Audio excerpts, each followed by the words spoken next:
Hi, I'm John Ridley. Welcome to Critical Content, a celebration of some of the year's most outstanding documentary storytelling. Critical Content is produced by No Studios in association with American Family Institute for Corporate and Social Impact. Martha Mitchell, Richard Nixon, Watergate, constitutional crisis, what could they all have in common? Well, a new film, The Martha Mitchell Effect, a documentary that's currently streaming on Netflix, answers all. It's an outstanding piece of filmmaking. That's not my opinion. That's the opinion of the Academy of Motion Picture Arts and Sciences, which is nominated for one of the best documentary short subjects of the year. I'm honored to be speaking with the co-director of The Martha Mitchell Effect, Debra McClutchy. Debra, how are you? I'm great. Thank you. It's an honor to be speaking with you today. We're thrilled. Listen, the honor is all mine. I hate to date myself. I'm a child of that era, and was old enough to remember Watergate, but so young at that time. All that I really remember about it, that back in the day when there were only 3 networks, that was taking all the Gilligan's Island reruns off of television because it was galvanizing. People were watching it constantly. Even in the raw politics that we live in, 2022, 2023, I don't think people can completely understand what Watergate was all about and how one individual who was, and you'll talk about this, gaslit, derided, called hysterical, was a whistleblower, and had people listen to her, the direction of the country could have been very, very different. That's a lot. And first, I really want to start with, for a lot of people who don't know what Watergate was, can you talk a little bit about that moment in history and why it was so significant? Sure. It's a big subject, obviously. So Watergate was, as Bob Woodward says in the film, Watergate was more than just a break-in. Right. It was a series of dirty tricks that were played by Richard Nixon and his administration to win re-election. And the dirty tricks that they played, they were also desperately trying to cover those up. So that's Watergate in a nutshell. It was one of the major threats to democracy that Americans had experienced. They hadn't really experienced that type of threat before from a presidency or from an administration. And I think it really shook the confidence of the country in many ways and was very deeply felt by the American public at the time, especially because it was on television.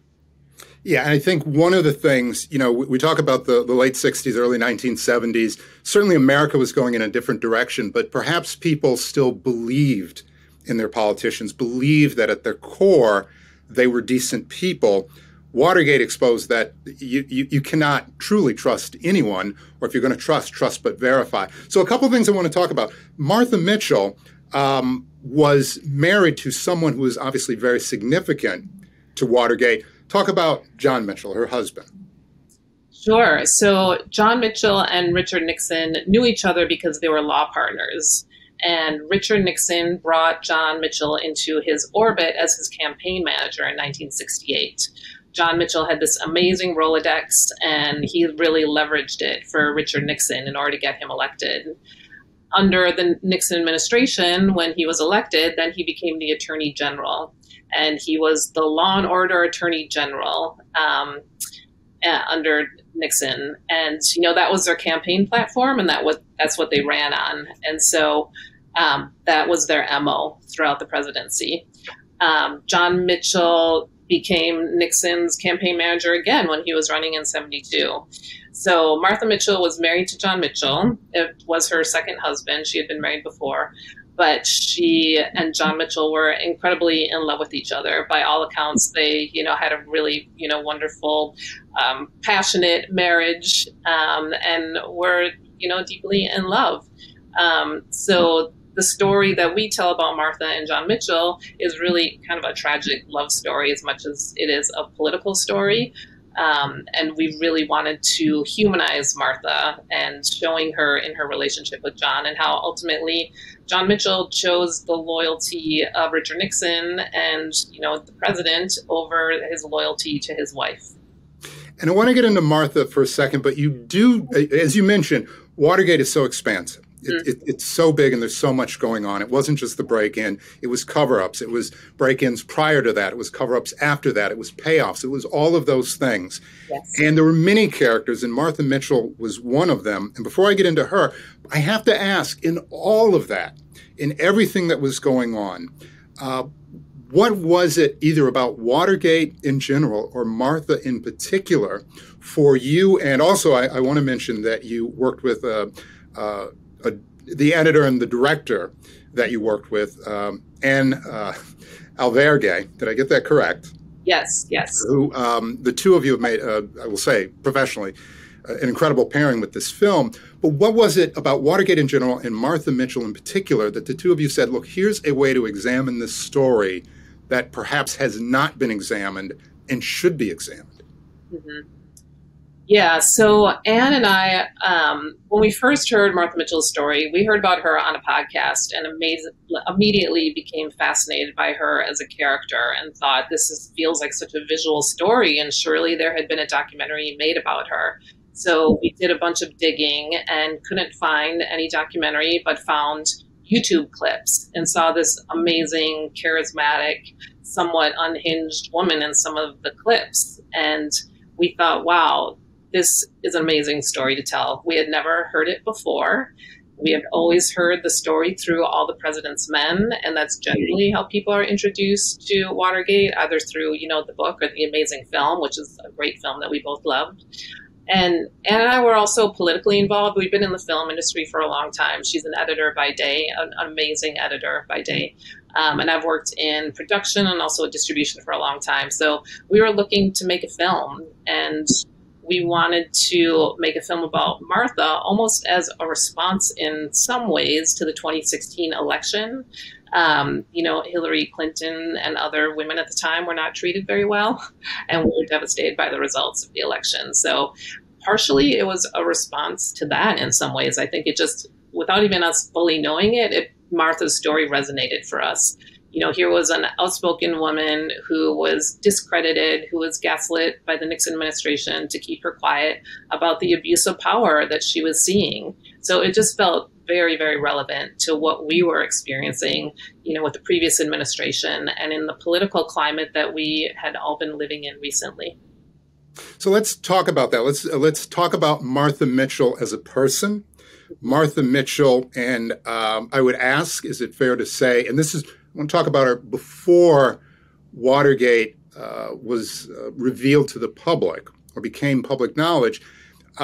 Fair to say Martha Mitchell was a character before all this happened, that in an era where women, and let's be honest, even in 2023, the expectation is for a lot of folks, let's keep women to the side. 1972, women were expected to show up at parties, at diplomatic events, wear nice gowns, be next to the men, as you say, with all the president's men who are out doing the business of the country. But Martha Mitchell did not necessarily fit that mold from day one, did she? No, she didn't. And as John Dean says in the film, the Nixon administration really enjoyed her when she was sticking to the platform and, being like an unofficial spokesperson for them. But once she turned, then they didn't like her as much. But Martha Mitchell, she was a cabinet wife who was a celebrity. And that's so unusual. We don't know any cabinet wives today who are celebrities in the way that she was. She was almost as popular as Jackie O. So she was someone who liked the limelight. She was a Southern belle, very flirtatious, really enjoyed the press, loved the attention. The press loved her because the Nixon administration was very buttoned up and rather boring. So Martha Mitchell played a really important role for the administration at that time. And she had what Anne and I considered this soft power, right? There's, the power of, the men who are doing the business of the country, as you said, but there's this soft power with the women at the time. And Martha wasn't going to sit on the sidelines. She wanted to have, a role in the game in some ways, and she used and leveraged her popularity. Yeah. Well, we certainly don't know cabinet wives unless they're getting off their Gulfstreams and Instagramming their Louis Vuittons. But other than that, yes, most people do stay in the background. Now, Martha Mitchell, and I think for people who don't really remember Watergate, it wasn't as though there was a break-in And a couple of days later, Richard Nixon resigned. The break-in, and if I recall correctly, that was around 1972. It was before the election.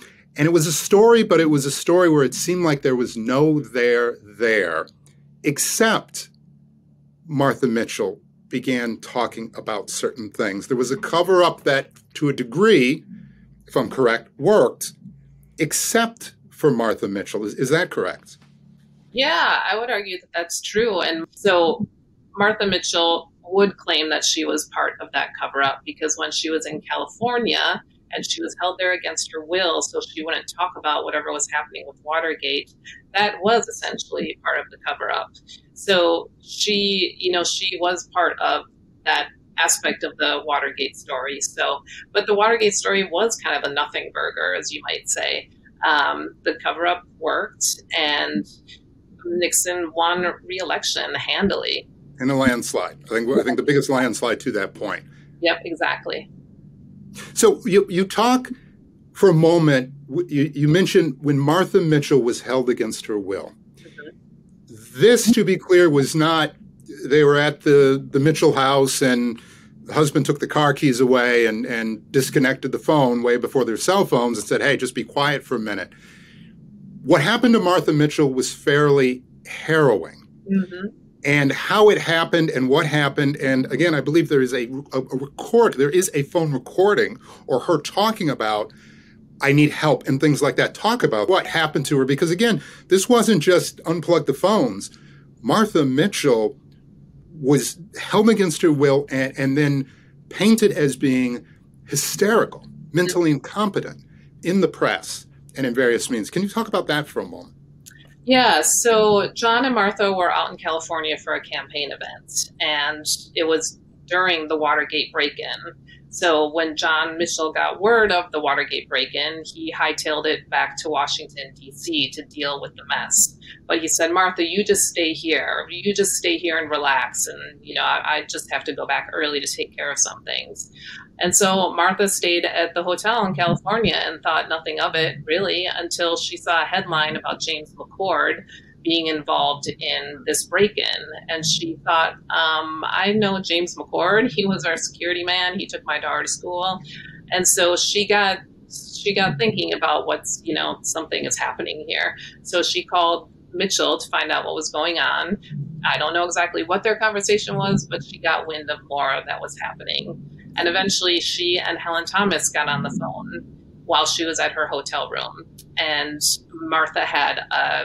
John Mitchell had arranged for a security guard to be there so he could keep tabs on Martha, make sure nothing would go wrong. And he was in the room when Martha and Helen Thomas were on the phone, and he heard her start saying things about Watergate. And so he grabbed the phone cord, pulled it out of the wall, as Martha describes it, and then brought a doctor in to actually tranquilize her because apparently it was reported that she was hysterical.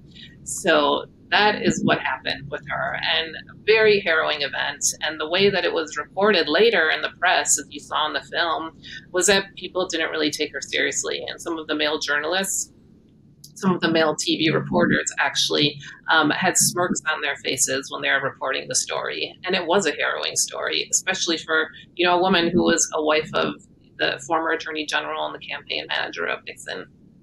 Yeah, it's remarkable when you hear that audio. It's remarkable when you think about any other individual who is married to someone of power being held against their will, physically held, injected, treated the way she was treated, and with all the respect that I have in the world for journalists and journalism, that people, in some ways, Martha, she was a victim of her own personality. But certainly there was a time when people were looking for answers, and they did not look to the person who was saying, there is a crime here, not just a crime, there is a conspiracy. And it's conspiracy, and she would say, it went all the way to the top.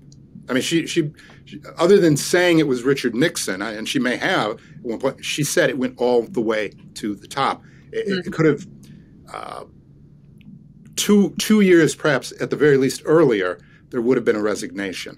All of that is very interesting because it's facts. Facts are great. But what I love about your film, and I said this to someone the other day after I watched it, to me, your film is facts that are gently wrapped in an object of art.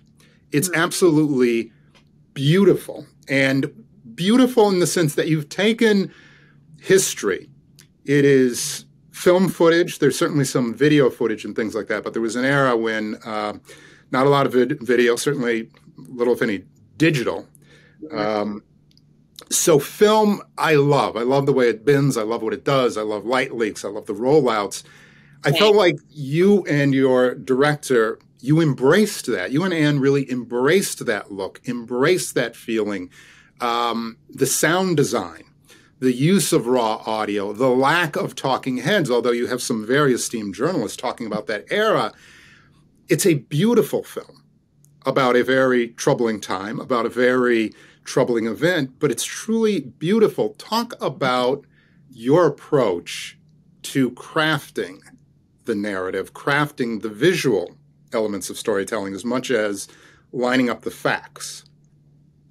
Yeah, thank you for that appreciation. Anne and I are cinephiles and love archival materials, love archival films. So from the get-go, when we first had this idea and started talking about it, we knew immediately, oh, we want this to be archival. And any additional interviews that we might want to do would be audio only. We don't want to cut away to a contemporary shot of an expert talking.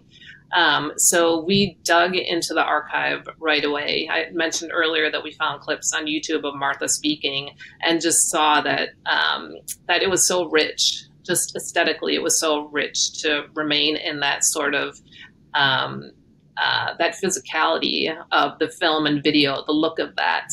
And we also wanted to keep people really immersed in that era. So we didn't want to, cut away to like a 4K shot of an expert talking.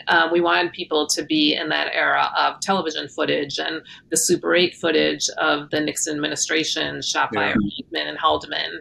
And the audio interviews that we wanted to do were always going to be audio. And then when we were doing this film and making it throughout the pandemic, that direction actually lent itself really well because we interviewed people like Connie Chung and John Dean and Dwight Chapin, Bob Woodward, all of these people over Zoom.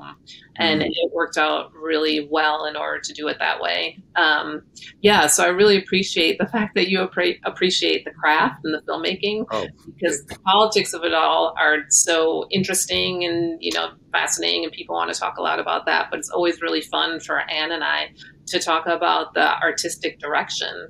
And we had really amazing people working with us. Matt Eller of Afternoon Ink did the graphics, and he was fantastic. And Nathan Halpern, he did our score, and he was amazing. So, Anne and I are just super thrilled with how it turned out. And I do also want to mention that we had two amazing producers helping us as well, Beth Levison and Judith Mizrahi. And we really couldn't have made the film without their incredible talent and support as well. What stands out to me with your film is that you were clearly supported, but that you led with an artist interpretation of dispensing information. And for me, this is certainly a film for anyone, but I would really encourage people who are interested in getting into film to look at this and understand the difference. Whenever you get those sort of film student arguments about which is better, digital or film, this you watch and understand why film is the better format. What it does, it's like canvas. It's just remarkable. But also some of the things you do when you slow down some of the footage, how you use it, the sound design, as I mentioned before, all of those elements are really remarkable and take something that can be very, very dry and make it so accessible and so beautiful, and it just washes over you. And I think that's incredible. We see history, we see politics every day. I think people in some ways are just numb to it, but this is something completely different. It's absolutely beautiful. I want to shift from the film for a second because I have an opportunity to talk to you about something that I think a lot of people, they can't imagine. And I don't know if you've ever imagined it, but you've now been nominated for an Academy Award. What was it like in that moment when you found out that there's an opportunity for your names, all of you involved, to be called yet again? Yeah, it was shocking and surprising and exciting and amazing and unbelievable. when Anne and I first developed this idea and thought about this, there was no way in a million years we thought we would ever get to this point. We knew that we had something special. We knew that we had a special story. And I think we were confident that we were going to tell it in a special way and in an artistic yet accessible way. So I really am so thrilled that the Academy has recognized it, that audiences are recognizing that. Like, the best thing about this attention is that it sheds more light on the film and more people will watch it. And it's very exciting and very thrilling to have people like you, who we really respect and are just so enthralled by your work, and other peers that we can call peers now, like filmmakers. We're filmmakers, and we can call ourselves peers with some people who, you know, we have always really revered. Not that we're in your lane at all, but hey, listen, the great thing about creativity, the highway is so wide and there's so many avenues. And I've got to tell you, looking at your film, looking at what you're doing, I'm inspired because I see, I'm like you, from Milwaukee, love Milwaukee. And I love that people are humble, people are gracious, people work hard, and they're at their best. We're about community. And I've had a wonderful career in Hollywood. But at the same time, you sort of realize the further you get along, the more difficult it is sometimes to do the thing that you really wanted to do. So when I look at your film, and here are individuals to take a subject matter that no one else has done, to do it, as you say, during a pandemic, to do it the way you want to do it with an aesthetic, to me is really, really remarkable. So I think it works both ways. I know it works both ways. But I do want to ask, as somebody from Milwaukee, I've always felt like, hopefully in a good way, that I've brought to my work and to the set and to people who I work with. Hopefully some humility, things that I learned from my parents. My father, as you know, is a doctor. My mother is a teacher, and they were about service. They were about community. They were about things that were bigger than themselves. For you, being from Milwaukee, are there things that you felt like you've taken into the world? And also, are there things that you miss about being outside of Milwaukee? And do you get to get back much? Yeah, I do miss Milwaukee a lot, actually. My whole family is pretty much there. I have nieces who live in Arizona and a nephew who's in Florida. But my parents were also in service. My mother worked at St. Mary's Hospital for a long time, in Milwaukee County Hospital. My father was an attorney for Milwaukee County for a very long time. I have a very large family. My sister Mary has been in the public school system there for a very long time. And my brother Matthew owns Andine Coffee Roasting Company, which has, you know, speaking of community, has built an amazing community of people who love his coffee and his cafes and do all sorts of amazing work there and see music and have weddings and that kind of thing. So I think Milwaukee and my upbringing in the Midwest made me very grounded. And have a sense of humility, as you mentioned too. Like, when you grow up in the Midwest, you just, I don't know, it's a very grounding kind of upbringing. So yeah, I often think about Milwaukee, and every year I'm like, maybe this will be the year that I move back. But now it's 23 years later that I've been in Brooklyn, and I love Brooklyn too. So I feel like I've got the best of both worlds in some ways, and that I have a home in Milwaukee and a home in Brooklyn, and I go back to Milwaukee all the time. I'm there a lot, and and I'm very, like, you know, into Wisconsin politics and the Supreme Court race that just happened, and hoping that, you know, Wisconsin will do the right thing in that sense. And yeah, I miss Wisconsin a lot. You know, I love Wisconsin. I certainly love the work that I do. And over the past year, I've had the opportunity literally to work all over the world. And for you being in Brooklyn, you mentioned how much you'd like to come back to Wisconsin. One thing that I love to talk to filmmakers about, and maybe you can try to speak to the audience, film incentives and tax credits, and how important it is to build film communities for many reasons. It's not just about the arts. It's, film dollars, in my opinion, are the best dollars. They go to hotels, they go to construction workers, they go to restaurants. There's so many different kinds of jobs that are on a film set, in front of the camera, behind the camera, and then in post, when you're doing a lot of the tech work, color correction, sound mix, things like that.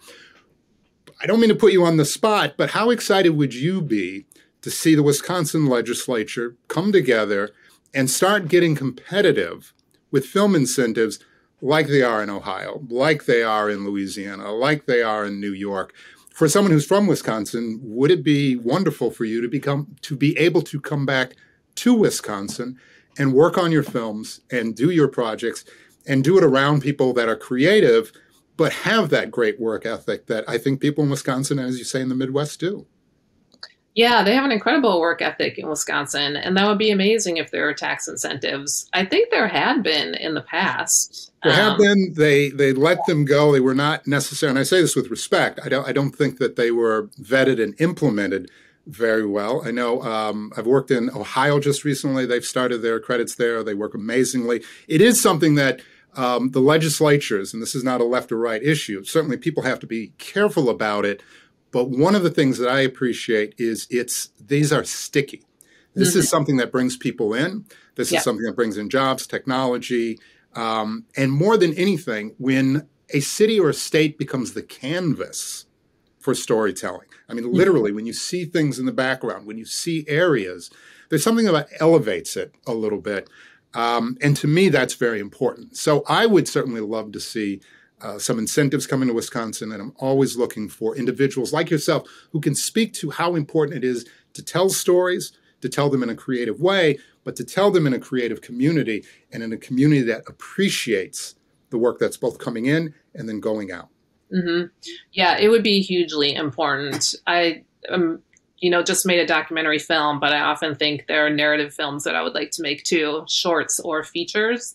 And if I could come back to Wisconsin and do that in a way in that community, tapping into the amazing community of workers who are there and, all the support, businesses as well. If I could have my crew be at my brother's cafes, for instance, that would be amazing. So there's a lot of economic development that can happen through tax incentives and through film work coming back to areas like the Midwest.